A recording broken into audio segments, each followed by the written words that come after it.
Welcome to Kerry Kares. If you're not a doll, you're not gonna get it. You're getting your life. You're remembering how you gave it. Lashes, they're not big enough. Stack them. Hair, more. I need 3 wigs stacked, not 2. These are the ingredients it takes to be absolutely fabulous. And we're going to be talking about the juiciest, the most delicious, outrageous things we can think of. What matters to you? What do you want to know?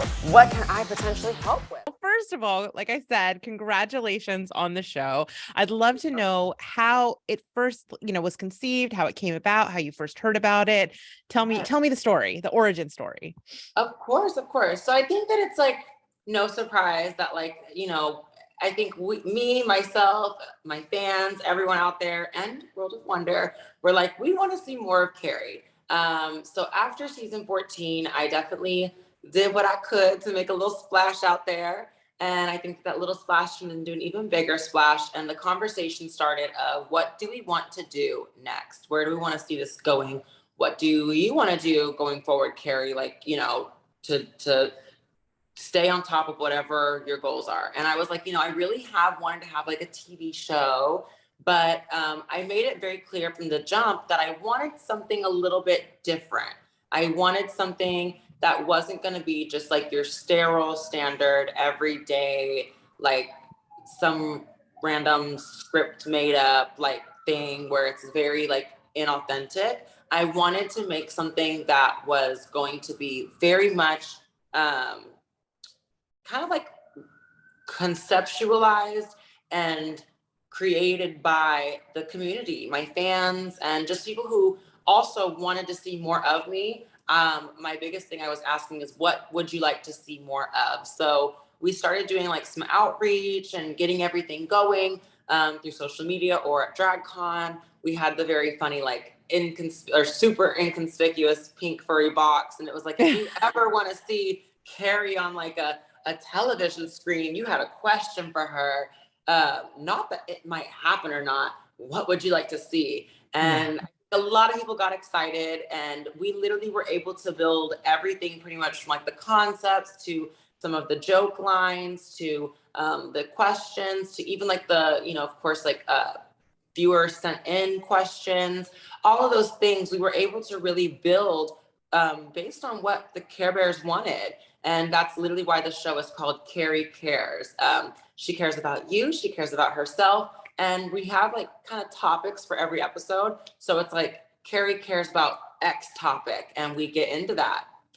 Oh, I love it. It's so much fun. It's very sweet. And I do think that whether you meant to or not, on the show, you kind of became sort of the agony aunt of the show. Like everybody came to you for advice, and, like you changed some lives on that show, Jasmine Kennedy, Cornbread, they credit like meeting you as a major turning point in their trans journey. So I think it's a perfect sort of fit as the Kerri that we know. So yeah. So you said you select your topics directly from things that have been provided in that box, but are there more? Like, did you have some ideas of topics you definitely wanted to cover that maybe didn't come from there?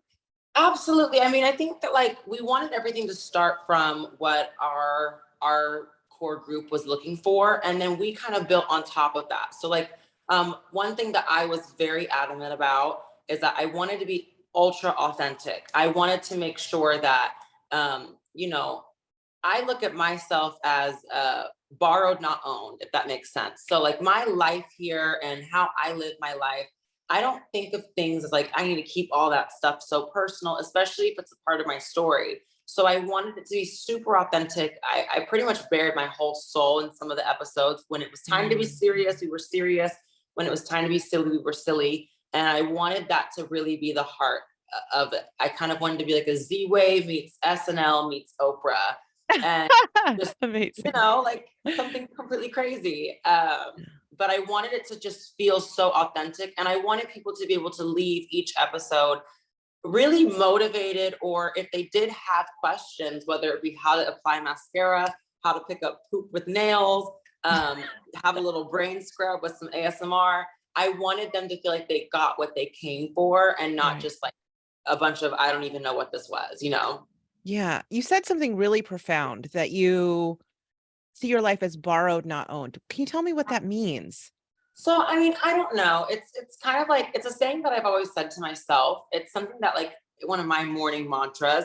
I don't recommend it for everyone, but for me personally, um, I just feel like my life has been so chaotic and crazy. And a lot of times it made me feel very alienated and that I couldn't really relate to anyone. I'm like, who in the fuck can like relate to my story or like how I've been treated and my traumas and all this stuff.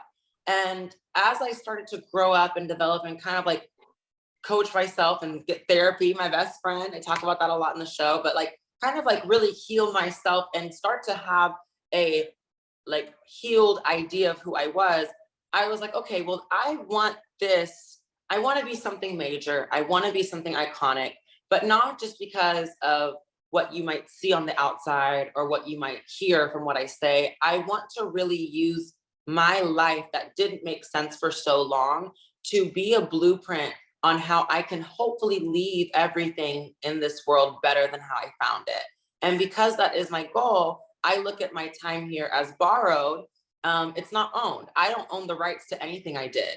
I definitely am the person who did it, but if I can share it and just kind of put it out there and it might be really personal. It might be really uncomfortable at first, but if it can make a bigger impact and help other people be able to live a more improved version of themselves later, then that to me, honestly, is worth so much more than keeping little things secret for myself. Because it's like, it's just between me and myself, how I feel about this. And I always try to apply that ideology to everything I do. The time we have here is borrowed. It's not owned. We don't take anything we do here with us. So why not use as much of the time we have here to really improve everything? Because if we do reincarnate and come back, don't you want to come back to something nicer than what you came into with? And that's like my thought process. That's incredibly generous. What an incredible worldview. I've never heard that before, but I'm going to be thinking about that after this, that we're done with this conversation. That is very profound. I got a little goosebumpy when you were talking about it. It's one of those things where it's like, I think at first it was like, oh no, honey, please don't say that. But then when you really sit down and think about it, it's like, okay, but wait a minute. You do have a point. And I think for me, like my whole life has been a very like, you have a point type of a lifestyle. And so it's like, it just doesn't mean much for me to keep things personal and private. There are moments that I will, but especially like from my earlier childhood to now, I've been told so many times like, oh my God, I can't believe you're sharing this. That's so raw of you. Like, you don't want to keep some of that for yourself. Like, I can't believe you're putting all that out there. And it's like, well, if I don't put it out there, then in terms of the virtual metaverse, it never happened. And God forbid if things like this keep happening to other people, there's not going to be a point of reference to go back and be like, okay, we have an example of this same scenario and it wasn't handled ideally. And this was what happened, which it led to a beautiful story, but it was not easy to get there. And a lot of that inspiration comes from a TV show like Veneno, where, it's such a very, very sad story when you think about Christina Veneno's life. But when you look back, for me personally, I never have felt more seen and so touched by something so authentic. And so I was like, why not give my own version of that? Because I related to a lot of what I saw in that show. Yeah, I mean, I think what you're getting at is that there's like a degree of loneliness of not seeing yourself. And so your response is to give everything, which is very, very generous, very generous. It's all you have, it's really all you have. And I think that for me personally, I get so much more back from living that way than I get from the alternative. I think it's beautiful. I think it's beautiful, and you've also like these last few years have been fairly, to use a word, transformative, you know what I mean? To have the platform that you have, you know what I mean? So I'm wondering if you could, let's play a little game where you go back in time and you are pre-Drag Race Kerri Colby and Kerry Kares is airing. You see the pink furry box. What is the question you put in that box? I think for me, and that was part of like my whole thing was, I just wanted to know. I was so curious. And I guess sometimes like my thought process, and I think about this with fans sometimes, it could be seen as potentially intrusive, but it also could be seen as genuine curiosity to find oneself. So like, I think questions I would have asked myself are like, you know, how did you get where you are? But not just like, how did you get there? Like, what steps did you potentially take? Or what are like advices that you would have on like how to change your perception? Because I think we all think when we see a personality, when we see a character come out here, we always wonder how they got there. And if they, especially if they're like an aesthetic person, you know, where did these aesthetics come from? And we wonder those things, but I think a lot of times it's not the most couth to just ask someone how they did that. Mhm. And we have many examples of girls that are like other K names that are very like, it's just all natural. I've never done anything. I just woke up and was gifted by the witch gods and good luck getting here. Beet You know, juice and sweet potatoes. yeah. Bring up, honey, drink these flat tummy teas. And it's like, okay, no, you know, so I think for me, I would be wanting to ask questions as to like, you know, how did you get there? Or what are steps that if I wanted to be a gorgeous, evolved version of myself, how could I potentially follow in some of those footsteps? Or what are advice on what not to do? I think a really great takeaway is like when people give like, my favorite YouTube type videos are like I did this or I did that and here's what not to do. Because then now you know, like, oh, I was literally gonna do that. Okay, I'm not gonna do that now. And then they tell you why. So I would definitely be probably asking some invasive questions, but only for the purpose of like really trying to have a better understanding of how I could apply those things to myself. Yeah. Okay. I think that's really great. I think that is awesome. And here's the thing. The beauty of the show is you cover a broad range of topics. You talk about confidence, you talk about beauty, you talk about relationships and dating apps. And I mean, really, you cover the gamut. Of those episodes, which are you most excited for people to see? Is there one in particular that you're especially proud of? You know, I think the one that is the most near and dear to my heart is obviously my trans journey episode where I get to talk to Reese. There's so many different reasons for that episode to mean so much to me. Reese is someone that way before I had the confidence or the ability to really be honest with myself on who I was. She saw me running around, little skinny crazy thing in West Hollywood, and she'd be like, "Come here, Miss Thing. What do you identify as?" And I'd be like, I identify as, and she's like, no, what's going on? And I think to be able to have that full circle moment where now we're here, and she's like, I told you. She's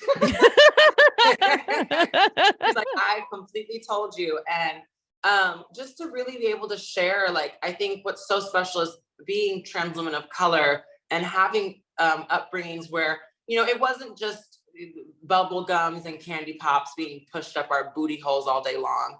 But we definitely got different sides of the spectrum. And I think it's so important.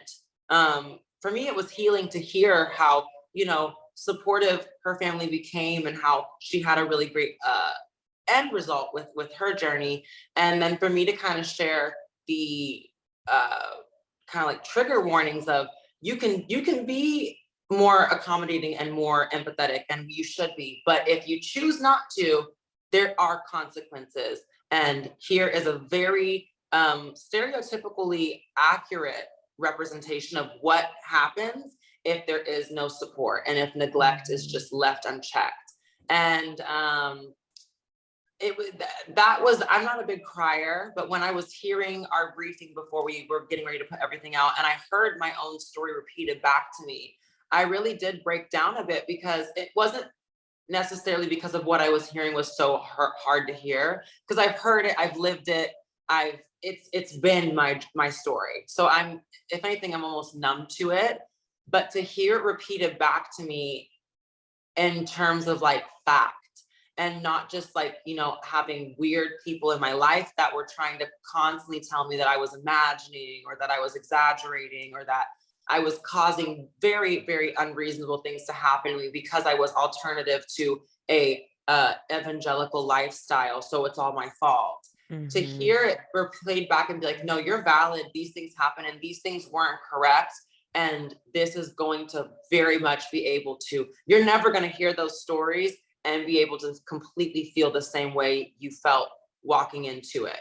You can choose to have whatever opinion you want to have about things, but it's impossible to hear the facts. It's like it's hard to bully someone when that person goes home and shows you what that bullying does to them and how it affects them and how they're not able to live properly because they're so affected by how somebody else is treating them. And I think that being able to put that out there, especially in times like this where for some reason trans is like being like terrorized right now globally. I think that it's really not saying that I don't think any Republican senators are going to be subscribing to Wow Presents, but you never know. Okay, that is true. The way subscriptions are trending now, they just might. But I don't know if it'll get in the hands that I hope it would get into. But I definitely think that the information being out there is definitely, if someone does stumble across it, going to definitely make them sit down and think about what they're doing and have a little bit more of a common sense approach to things. Because I think there's a lot of ignorance floating around right now. And one of the best ways to combat ignorance is with, okay, let's keep that ignorant idea. Here's a result of what that is. Right. And you're like, oh, I didn't want that. And it's like, did you not? Okay. Right. Fix it. Yeah, no kidding. When I was preparing for this, I was reading some old interviews with you, and you talked about in one of them how being a splash in the ocean is like how you start a tsunami, which I thought was such a beautiful metaphor. And I wanted to get just like a little political and ask you, with these recent, like the targeting of trans women, trans men, non-binary folks, and drag queens too. I'd love to get your thoughts on that, but also how people who love you and love that community can actually like concrete steps to be better allies. 100%. I mean, I think that we are in such a weird parallel universe to where such a very marginal, peaceful, really keeps themselves community.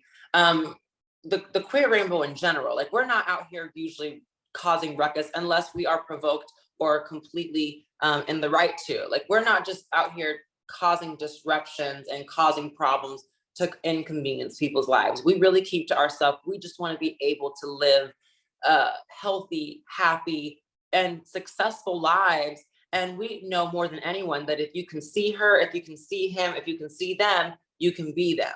So we want to keep that going. And that's literally our entire, I feel like, creed as queer people of what we do. And it's so weird to me that like we're in a time now where we have the majority of lawmakers and frankly old white creepy men that are just completely like they are completely trying to make rules and laws and different say-sos and something they have unless they got a Caitlyn Jenner situation going on, I don't think that any of this applies to them even remotely. And it's just so weird to me that they are so invested. We are so invested. And it's like we're constantly trying to demonize and criminalize and punish something that a lot of these people truly have no idea about. It's obvious from how they speak. They don't have trans children, or at least children that are even comfortable or safe enough to come out as what they are, if that is the case. It's obvious that like they are not supporting or cultivating a loving environment for people to live their best life based on what they're saying and based on how they're pushing things. So I think that for them to have all these opinions, it's just very, very interesting to me. And it's very weird to me. It's very creepy, to be honest, in my opinion. Like they think we're creepy. And I'm like, no. The creepy thing is, why are you all up in our business when we weren't even near your jurisdiction, but y'all decided to come over here and get involved ignorantly with something you don't know anything about. And I think that the best way to combat that, and my advice to people who do support and do love us, is this is a time more now than ever. And I'm not saying this is always the case, but I have witnessed this more recently, especially with some of the younger people, where it's like, well, now we have queer people on TV. Now we have, our favorite non-binary besties all over the place. And I think that there's this false sense of hope where it's like, well, now that we see so much of it, the battle's over. The struggle's over. We won. We did it. We can go have a pride party every day and not really pay attention because we're fine, right? We're good. We're over the hill. And I think that for me, my biggest thing is to challenge that and say, no, everything is just beginning. And I'm challenging people who do care about us. And even more so, I'm holding our community responsible, because if you want to be able to live a life of liberty and justice for all, you have to be invested and aware of what is going on, because every vote we make, every decision we approach, especially united as a group of people, if we're not paying attention, we are creating our doom or our destiny in seconds with how ballots are casted. And I know like everyone gets so sick of political things. I'm not saying to go and, be ultra political, but at the very least, be aware of your own situation. Be aware of things that are affecting you directly, because it could be a thing as easy as one day you're able to go to the restroom that you feel comfortable in, and the next day at an airport, because you're in a different state, you might end up in TSA and getting interrogated and in a very uncomfortable situation, just because you weren't aware and you thought everything was going to be fine and dandy for you because, whatever, everyone loves us. And that ignorance is bliss mentality is not going to cut it going forward. So I want people to be more conscious and just more outspoken. And I want people who have lived the life and who have been through things continue to share your story, because the more that you hear and the more that you see somebody, the more that you're going to have an effect. Even if it doesn't seem like it, it's going to have an effect, because you can't just have a bunch of examples of something and completely ignore it and say that it's not, ignore it for the sake of ignoring. And you can only do that for so long. And you just got to keep adding to that avalanche, and eventually we will win in the end, but only if we stay persistent. Yep. Totally agree. Thank you so much for taking the time to chat with me. I'm so grateful. You've said some really incredible things that I'm going to be thinking about after it. And I can't wait to see the rest of Kerry Kares, because the first episode was so much fun. Oh my goodness. Thank you. And also it's crazy because you can binge it. Like this is our first time. We're not going to be doing the whole, wait next week, come back. We're doing a good old Netflix style, baby. So it's like once you get your login code and everything, you can literally go in and watch everything at once and get as much Kerry as you want, or pace yourself. I love it. I love it.